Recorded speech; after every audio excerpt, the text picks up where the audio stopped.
further.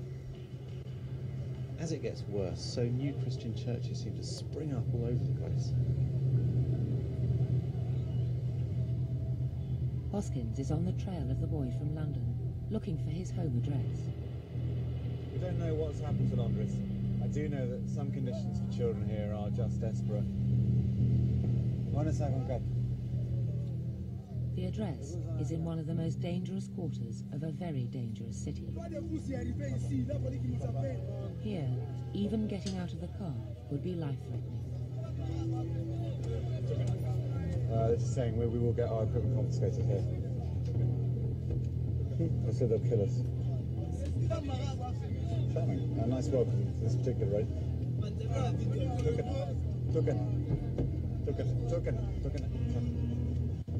So they're going to smash our windows in. To get that attention right on the surface, just turning up with the camera, it really gets it going. They're saying something about foreigners and that we're not helping the country. Why should we film it? Okay, take care. We're going to send a Congolese colleague working for us to walk down that road and see if he can find the house. I hope he's all right. They can't have seen him in the vehicle. I hope. Okay, he's coming. Well, he quickly looked at me and told me, well, there's no laundry living here. Right. I said, what about the boy between 7 and 10? I said, no. Here there are no boys. We are all adults. We've got potentially a missing child in this city. Could be absolutely anywhere at this point in time.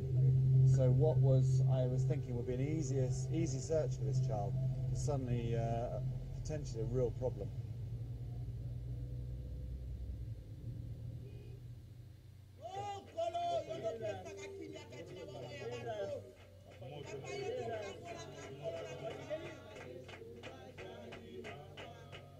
Here, exorcisms of children seem to be an everyday event, carried out openly.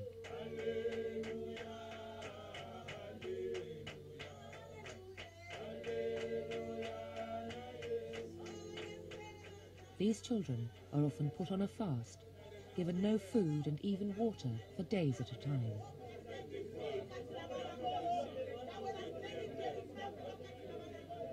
Children's relatives pay significant sums of money to churches to have their children delivered.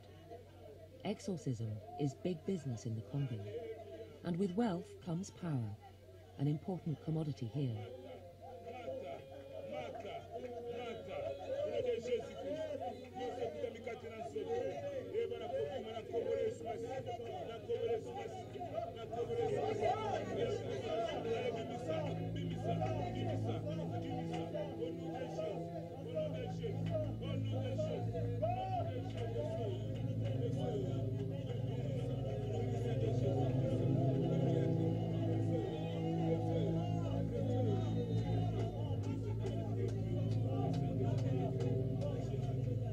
In London, much of what happens here would be illegal.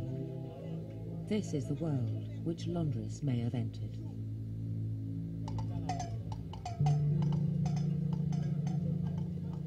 The streets of Kinshasa are filled with children living rough. Many are here not just because of poverty and neglect, but because of Kindoki. A recent Save the Children report said that of the 50,000 children living on the streets of Kinshasa, 70% are there as a direct result of witchcraft accusations. Many people are so poverty-stricken they are unable to support their families. There is evidence that spirit possession is being used as a justification for pushing children out of the home and onto the streets. Hoskins is being helped by Remy Mafu in his search for Londres. Remy runs a local charity caring for street children, most of whom have been accused of Kindoki.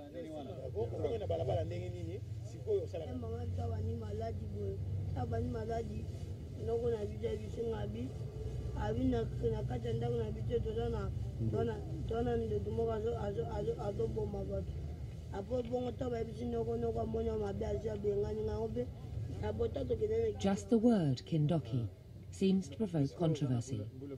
Passers-by overhear the conversation and join in.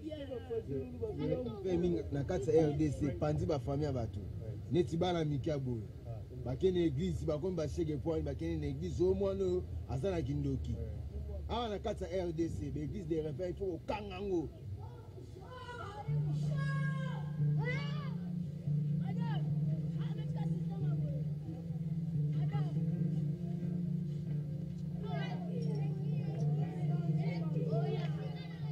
One of the girls has agreed to tell her story, but only from the safety of a nearby refuge for street children. When we went to church, I fasted fully for 3 days. On the third night, they said I needed deliverance. The pastor asked me if I have kindoki. I replied, I don't have kindoki. I don't even know what kindoki is. They said I needed deliverance. They started a fire and carried me over to it. They grabbed my arms and legs and held me over the fire. If you cried out, it meant you had kindoki. It was so hot that I screamed out. They said that this meant I had kindoki. They took chili peppers, made a paste, and rubbed it in my eyes. Didn't that hurt? It was agony. I cried. They said my kindoki was gone and I could go home. Then my uncle hit me and beat me. He threw me out on the street. What did they do? They have destroyed my life.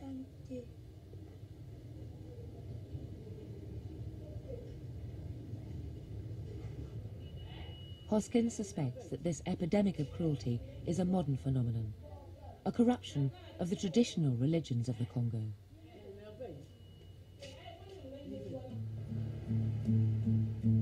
To find out, he is travelling to the small village of Batengi to meet some of the rural healers who represent the pre-Christian beliefs of the country.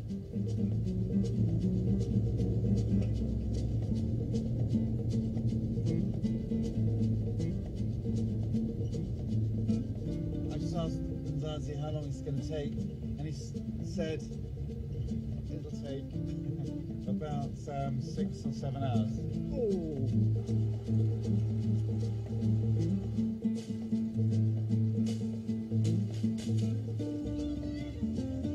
We're just shouting Mindele, which means white person.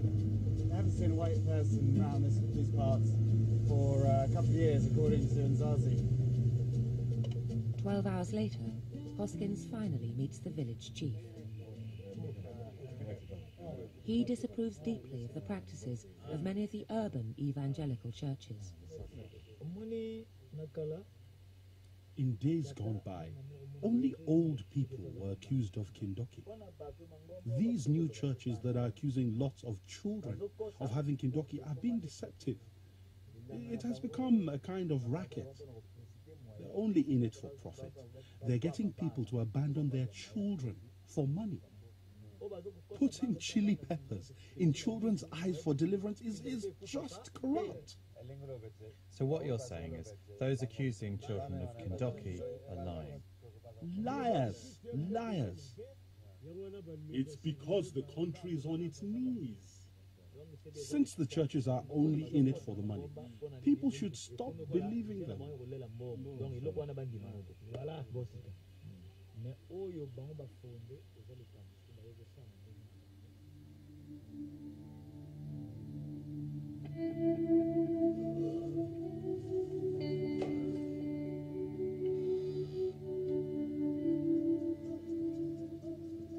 In the village, the Ngangas, or traditional healers, are called upon to drive out the kindoki spirit. First, they summon up the power of their own ancestral spirits.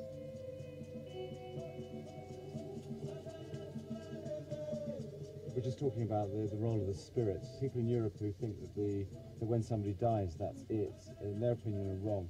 When somebody dies, their spirit remains, and you have to keep talking to that person. And especially for somebody like your grandfather or somebody important, that person remains, continues to teach you. You must preserve the customs of the village and the way of the family. And it's all part of the idea of the extended family, the spirit world that goes out beyond the grave. what someone once called famously the living dead, and they live beyond the grave and communicate with people. So he talks to his grandfather all the time. Can you explain to me what you do?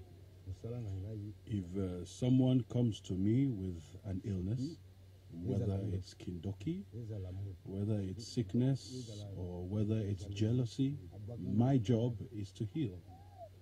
None of this is about kindoki. The focus of our work is healing.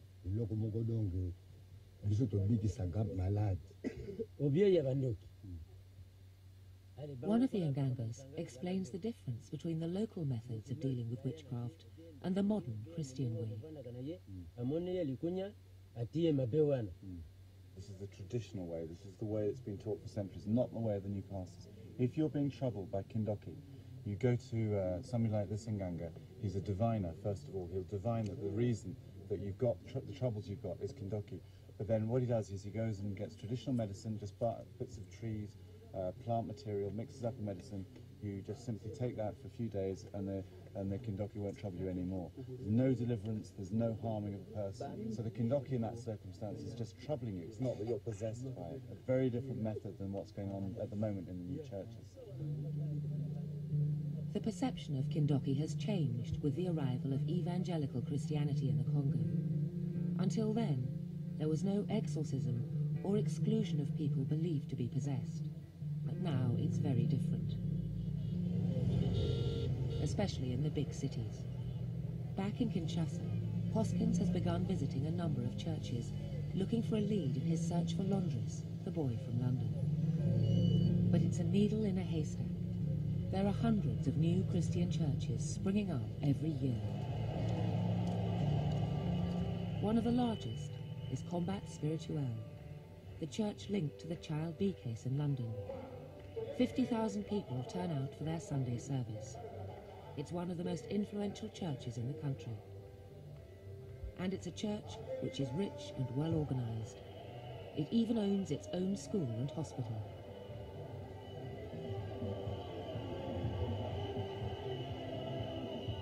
It's a very strange thing that Christians here have often immense joy, but at the same time they're dealing with everyday suffering. And a lot of them deal with suffering by finding joy in God.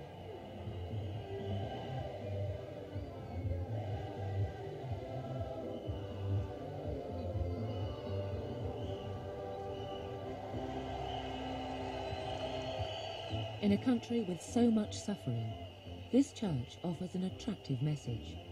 Through spiritual combat, any hardship can be overcome.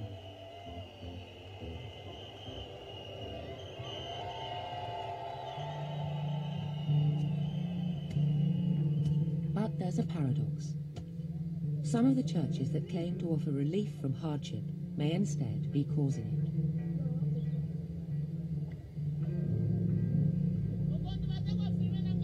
Many of the people living in this graveyard have been accused of having kindoki. Remy, the charity worker helping Hoskins, is well known here.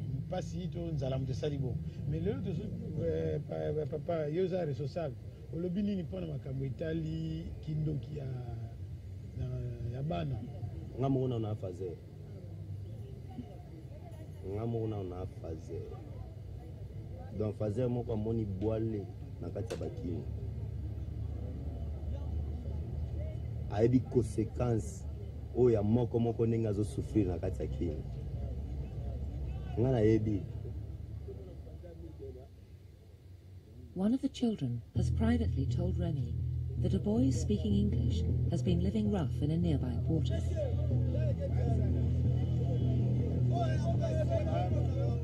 It's a notoriously violent neighborhood. When Hoskins and Remy arrive to try and find out more, initial hostility quickly turns to violence.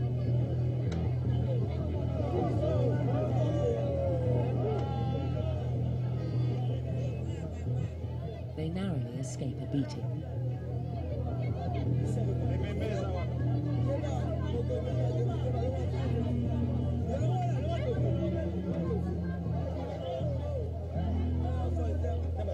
bana batanga te et ba jeune bazana musala te bana rien donc wana moi lika munkeko bazana même pour na bic ba ko bunda hein pour na kaye moko ba ko boma na pe. It's become too dangerous to continue searching for laundress on the streets. But Hoskins has discovered that there are churches here which have been granted government licenses to house abandoned children accused of possession by Kindoki. It's a slim chance, but worth trying. Bernard Njunga is a welfare officer at the Ministry of Social Affairs. He is accompanying Hoskins to a church on the outskirts of the city. Awa, pour le moment, je crois au moins des centaines d'enfants. Donc, déjà la semaine qui n'a de l'avance. All these children are staying at the moment in that room that we've just come from. But bino nyoso bozala kina kindoki. Bino nyoso bozala kina kindoki. Ya solo.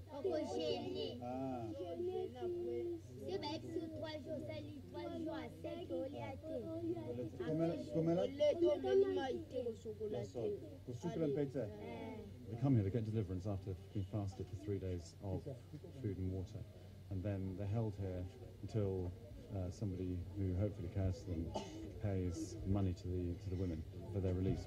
So one of them's been here for 2 months. Mama, isn't this basically a prison? No, it's not a prison. But it is a type of prison. No, it's a place for helping children. We don't want children spoiled, so we lock them up here. I've just been chatting to Mama Elise, who is responsible for, inverted commas, welcoming the children into the church area, and then she's the one that handles all the monetary side of things. She decides how much each child has to pay to be let go from here.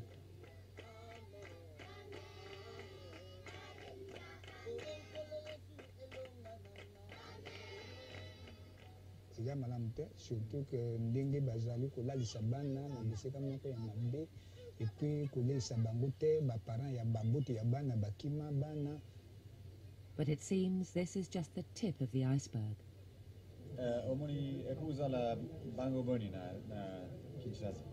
En tout cas, ils ebele. Ebele penza. Yambeli ekuzala combien? En tout cas, nous pouvons yeba nombre te mais ba 500.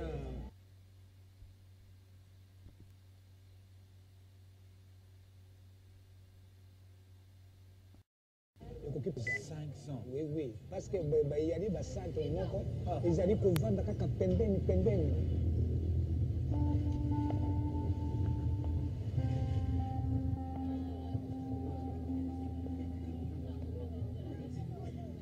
Later, Hoskins' search for laundress leads him to another church with a government license, also on the edge of Kinshasa.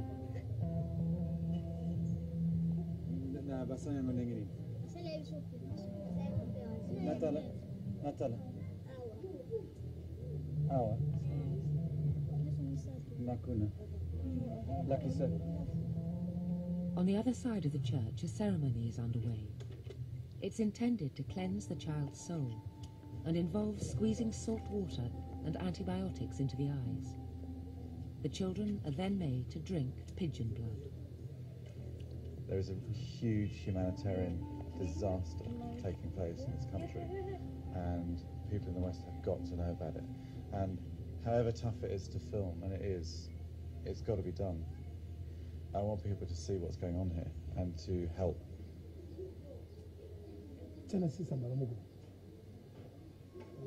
We're talking about tens and thousands of children who are either being abused or who are on the streets, and that is just a mind-blowing disaster taking place.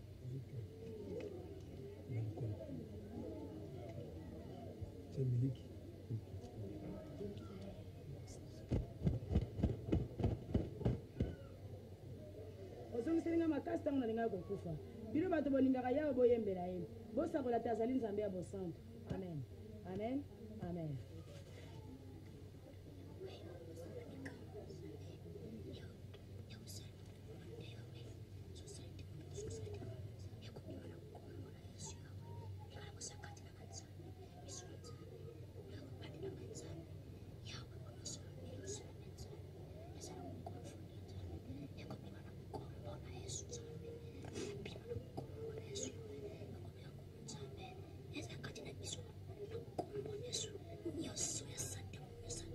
Bougez quoi?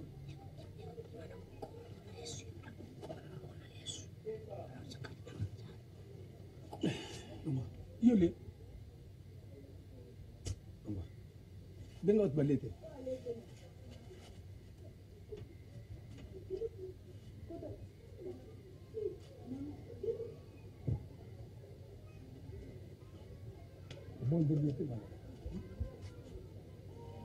I don't know what to think about what I've just seen.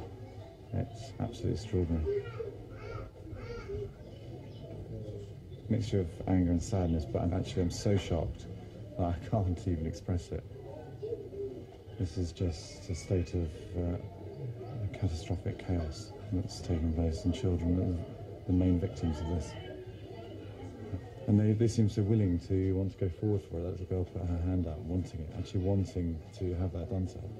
This is child abuse full on. We've obviously seen emotional child abuse, seen getting close to physical child abuse. This is full on physical child abuse. This guy could be in prison for this in Britain. He's done this operation on over 2,500 children in the last year, and all in the name of Christianity.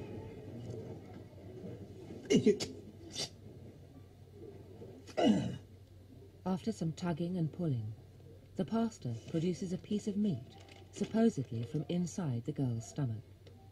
He claims that she is now cured. The way you remove evil spirits surely harms children. No, it doesn't harm them. But cutting them with a razor surely harms them. No, the razor doesn't go deep. Besides, I'm in the spiritual realm. I seal the wound with my special paste. Why do you stamp on the children? The evil is locked deep within the stomach. So, I stamp. As I stamp on them, my leg shakes. Then I draw out the kindoki. I don't want to be seen as an angry white man telling Congolese people how they should live their lives, but this is a serious, very real issue. You know, there are people here who are doing the most appalling things.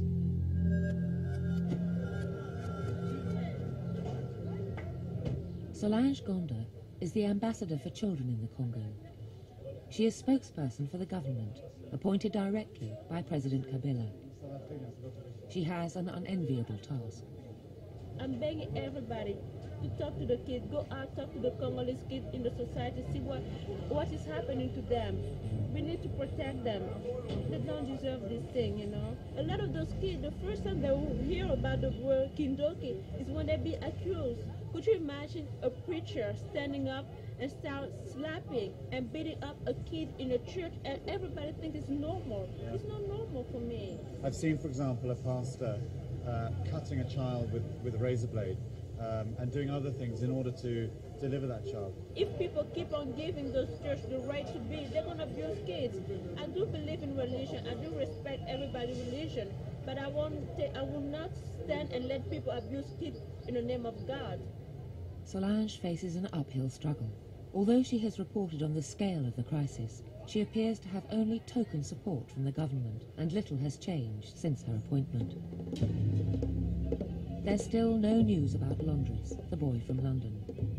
Hoskins has decided to make one last attempt, returning to the house of the relative, the address he had been given in London. We're going to Londres' uncle's house. We don't think he's there, and they're denying all knowledge of him, but I want to hear that myself from them, and then it's going to be a question of looking for him. The family apparently do not want to know. They're playing very tough. We've got put material here in order to block the sight of the camera, because last time we came down this avenue they threatened to stone us, smash the windows, and well, actually they did kill us. This time the lead pays off. After some pressure, Londres' uncle admits that the boy has been there, and adds that he has already been put through deliverance. Deliverance what? Deliverance? Maman Olangi? Masaki deliverance pa na ye. Wapi na limite. Donc senglete na kutu na ye na solo na ye na landa likambo yangu.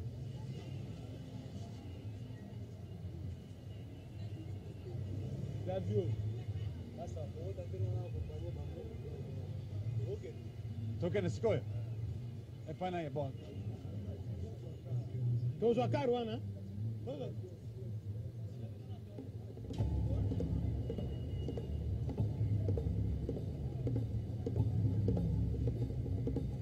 They arrive at a run-down neighborhood on the outskirts of Kinshasa. There's no sign of Londres, but his aunt appears and is prepared to talk. Ayakia pona nini?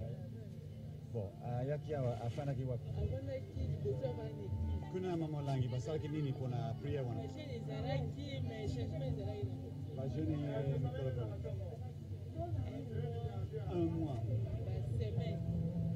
Then, just as Hoskins is about to leave, he hears a child's voice behind him.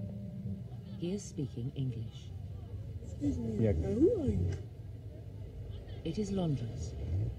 At last, Hoskins has found the boy he's been searching for. He first asks him why he's in Kinshasa. My mom told me I'm going to Switzerland. When I was going on the aeroplane, I saw in the aeroplane the word Kinshasa. I was crying. In London, my mom was always teasing me, oh, you're gonna go back to Kinshasa, you're not gonna eat no more. A day after, we start fasting, me with my mom. I was angry, I was smashing stuff, shouting, swearing. How long were you there? 2 months. And how often did they make you fast? Every other week. Every other week. How long did they fast you for at a time? 7 days. Have you spoken to your mother since then much? She kept saying to me, oh, you have to get your witchcraft out. And she was threatening me. She said I can do 100 years in Kinshasa. Sometimes I think about London a lot. Would you like to be back there? Yeah. What we've got here is a British child who has been sent back to the Congo for exorcism and has, as a result, gone through incredible trauma, uprooted from his home, and this is absolute concrete proof of the direct link now from Britain to the Congo in this issue.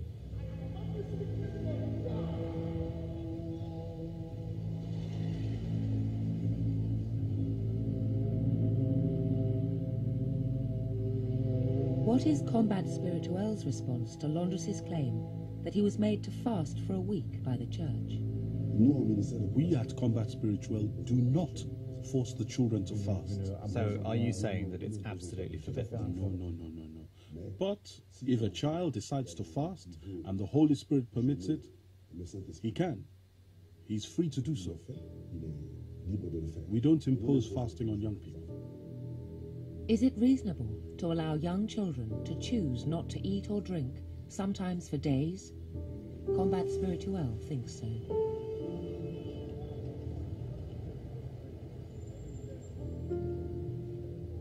Londres claims that the ordeal he went through in the Congo had its roots in his mother's conversion to Christianity in London.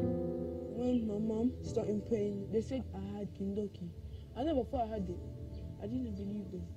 They say it, I have Kindoki, I killed this, I killed this, I eat this, I do this. Had she said anything about Kindoki before she started going to church? Mm-mm. Did you have any sense that what was being done to you was wrong? Yeah. How did that make you feel? Angry. I was supposed to get a British passport this year.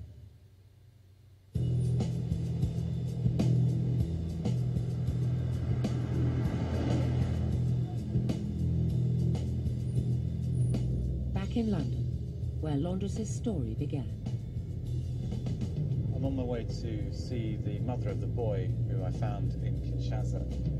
I need to get from her some sort of response as to why she sent her son back to Kinshasa. I know from him and from the rest of the family why it happened, but I want to hear her side of the story.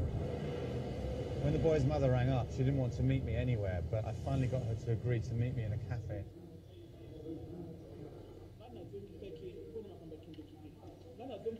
I didn't send him back because of Kindoki or the church. I returned him there to be educated. Social services wanted to place him in care, but I said no. I wanted to send him back to our homeland so he learned some respect. We parents in Africa, we have our own methods of education. We don't have social services. We don't have police child protection like here. But when you returned him there, the church became involved and said he has Kindoki. Who said he had Kindoki? The church, your mother, your father, your uncle. They said he has Kindoki. Yeah, absolutely. I heard it from your own mother. I know nothing about it. Well, how can you not know? Aren't you in touch? I do call them, but I know nothing about it. Your mother says he still needs deliverance. No, that's not right. Well, she says he's still got Kindoki. That's what she told me. You see, KINSHASA people aren't very bright. They just say whatever pops into their heads. Despite his mother's denial, 4 family members in Kinshasa claimed that Londres was indeed sent back to receive deliverance. Evidence of a link between a belief in witchcraft in African communities and child abuse has raised real concern in Britain. In the wake of the Child B trial, the Metropolitan Police have set up a special unit, Project Violet, specifically to investigate these cases, currently over 30. Project Violet is around building education and understanding and awareness with communities, including pastors and churches, and building that understanding so that we there is a mutual understanding of the issues, and then by that way we can prevent child abuse happening in the future. And I think that's the really key thing, and I think that's where the role is really for the police to work in conjunction with other agencies and with the communities to come to a better understanding of what's acceptable and what isn't. But what if belief sometimes, in some cases, systematic belief, is the trigger for abuse? Where we see criminal issues, we will deal with them. I mean, that's clear. Child abuse is child abuse, and we will not tolerate it. Many Africans in the UK feel that too little is being done to address such a serious issue. Community leaders argue that the churches themselves and local and national government should be taking far more vigorous action if children and vulnerable adults are to be safeguarded. You have the NHS, you have the Child Protection Agency, social services, but when there is a problem with the child at home, they go to church. So why now is the system, the police, the social services are not going to church to see what is going there? Most of the children who are accused of witchcraft or possessed is coming from the churches. So the source is the churches. This is the Congolese community that has migrated to Europe. It is a community which is trapped between 2 cultures. The community is crying for help. There is so many children suffering in silence, so many people suffering in silence. Where are we going to be in 10 years if we are not going to stop this kind of issue?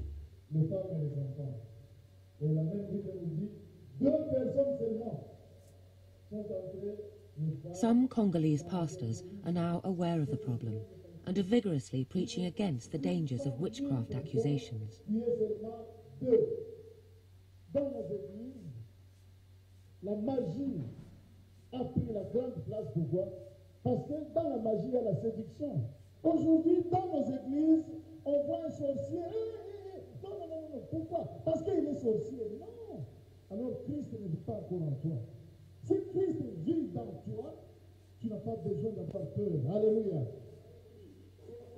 But the grip that Kindoki has on the Congolese is such that some pastors are continuing to preach about Kindoki behind closed doors, despite public claims to the contrary.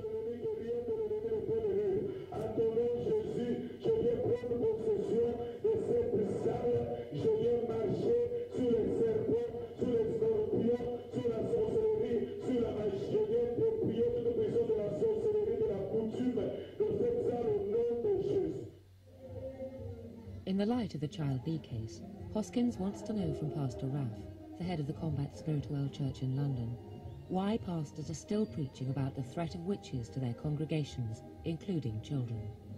Awana église ba lobakata te motazana Kindoki. Biso to biko la rate motazana Kindoki. Na retraite ko sala ganyota. vous avez bien informé, ma retraite est bien mon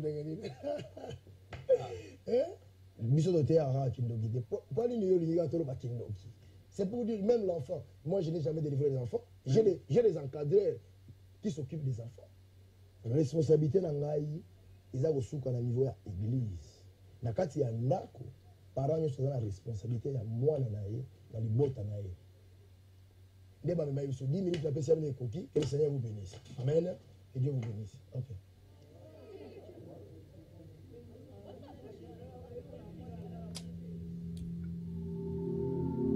Every case of abuse of a child is a terrible thing, and one case is one case too many.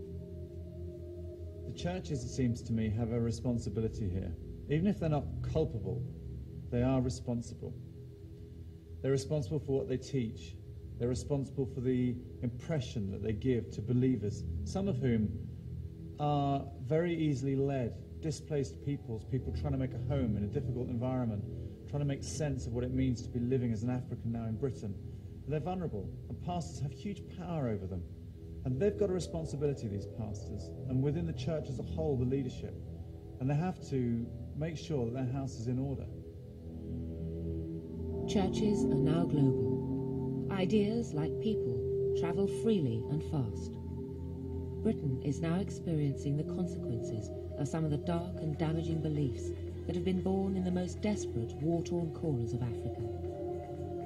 Unless churches reject the idea of witchcraft as incompatible with modern Christianity, unless they campaign actively against violent exorcism, there is every chance that cases like Child B are going to happen